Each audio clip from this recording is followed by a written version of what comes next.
Hey, Karu. This is from this morning. Unfortunately, the it wasn't as cold as it was originally forecast to be. It was actually warmer this morning than it was yesterday. Yesterday morning it was 29. When I got up this morning it was 33, and um, the water temperature was like 39 and a half or something. Um, but figured I'd go down anyway. I think it's supposed to get colder the rest of this week, so I'll get some colder temperatures. Maybe a little snow and ice would be nice. Um, this morning I'm talking over the video partially because it was actually really quiet down there. There were no ducks, there were no crows. Occasionally a kingfisher flew by, but I didn't see anything at all, which was fascinating. I was a little bit later, maybe, than I've been some other times. Maybe not. It was still a little before 8 o'clock in the morning. And the spot where I'm standing right behind me there's a sort of muddy section that goes up parallel to the wing wall there, and the beaver had clearly been out in that. It was all rubbed and dug up a little bit and then smoothed out where it had slid down and gone in the water.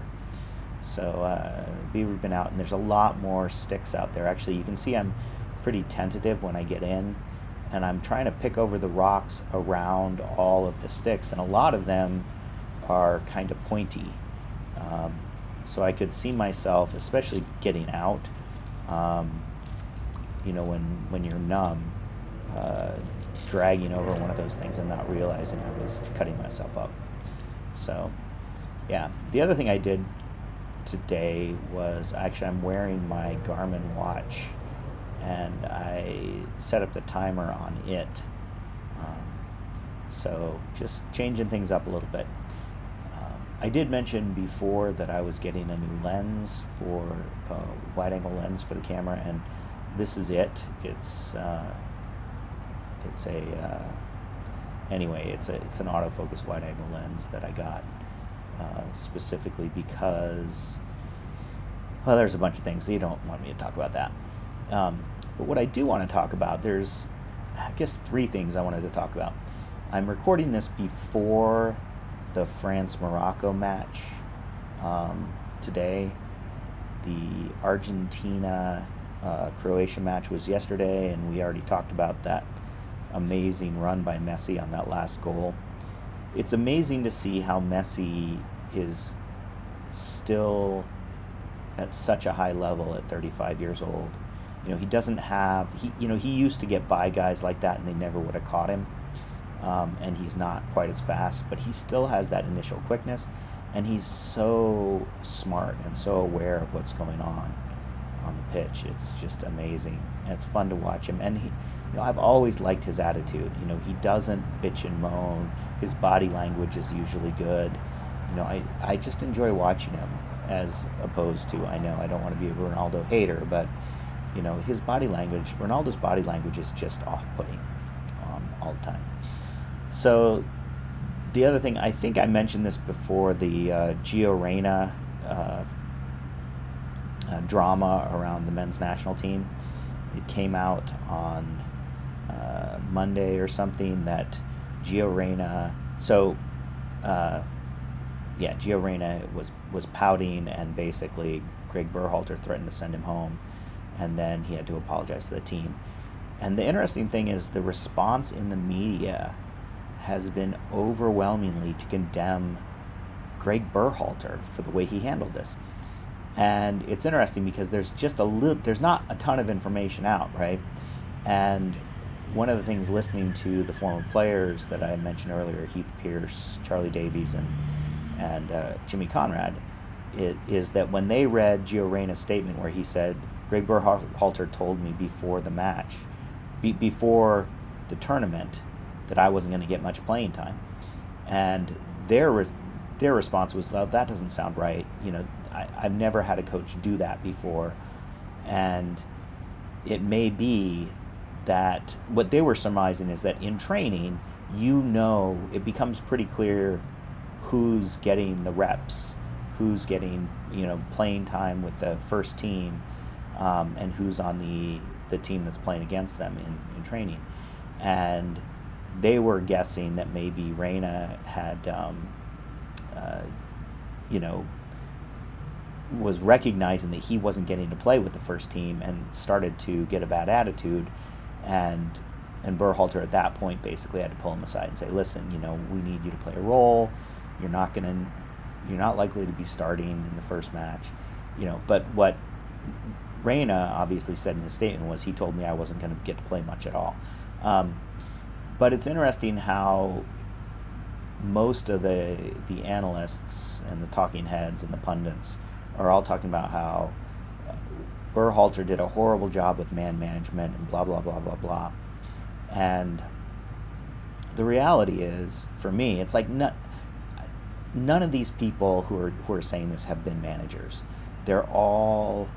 actually, it's funny because Stevie Nicol is one of the pundits, and he was a manager of the New England Revolution for 10 years.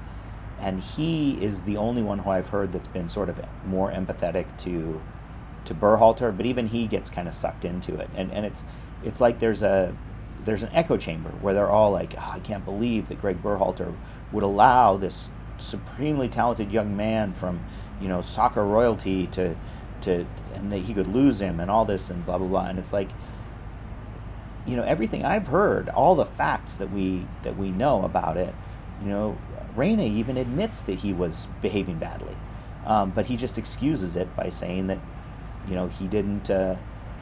He's an emotional guy and he was hurt.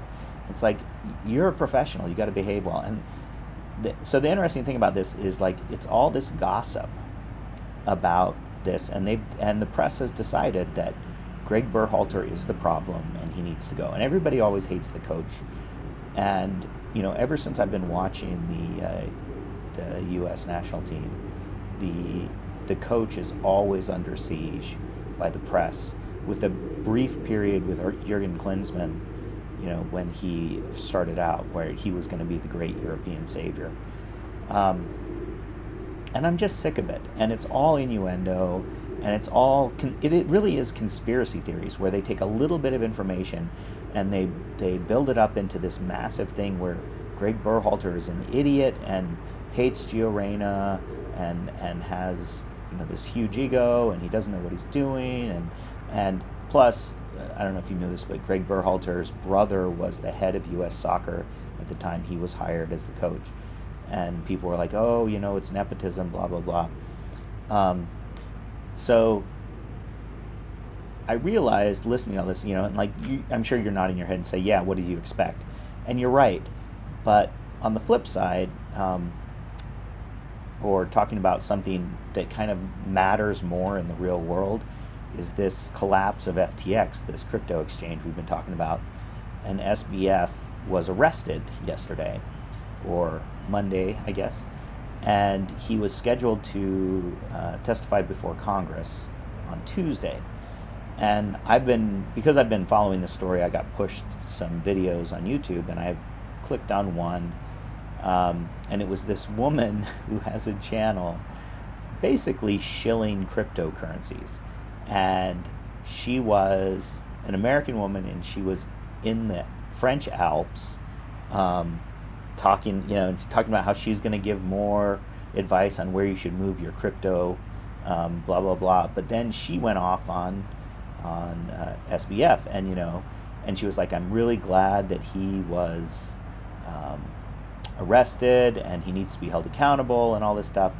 But then she goes on this crazy conspiracy theory, where SBF's alleged girlfriend, who was also the CEO of Alameda Trading, her parents are high-level academics, and her father is a colleague, worked very closely with the current head of the SEC.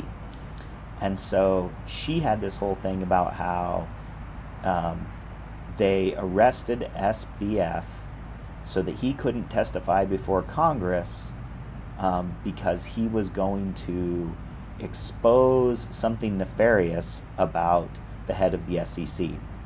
And therefore, they quickly arrested him so that he couldn't speak before Congress. And of course, this makes no sense at all because he still can talk publicly. He still can, if he has anything, he could still say it. And in addition, there's this is a small, SBF's parents are both Stanford law professors. And her father was at either MIT or Harvard or something in economics. And, these are all there's this community and they're all, close to each other. But my point of all this is that we get so used to watching in sports and in general entertainment all these conspiracy theories, this gossip, this taking a few facts that are unsubstantiated and drawing them out into this big, horrible thing, and then we paint, a player or a coach to be this horrible person. And then you see people doing the same thing with, people in the news. And is there any wonder that we do this and we can't think logically and we can't think rationally about this when we entertain ourselves by, doing the same thing? Anyway, that's my story. I'm sticking to it. I'll talk to you soon. Sorry this was such a rambling, probably boring discussion.